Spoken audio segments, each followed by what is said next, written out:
Ghosts of gatherings. The cousins we knew, a boisterous throng, now scattered and lost. Where did we go wrong?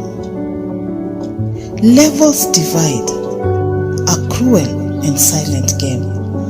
The rich and the poor, each babbles a name. Family gatherings, a pageant of pride. Successes on show where failures reside.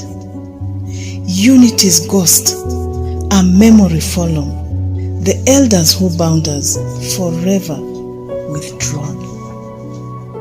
Grandma's warm kitchen, a heaven of grace, replaced by cold distance, a calculating space.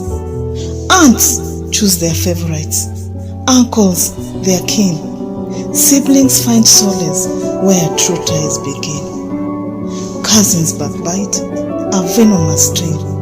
Grandparents' favor, where sweet memories gleam.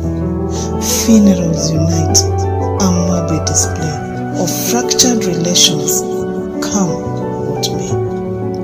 We toil and strive, a weary pretence, to prove our worth, avoid their pretense.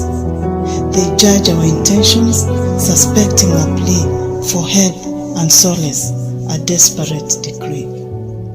They question our absence, a hollow refrain, yet their own offspring ignore our domain. A cycle of neglect, a bitter refrain, where families' embrace is fading refrain.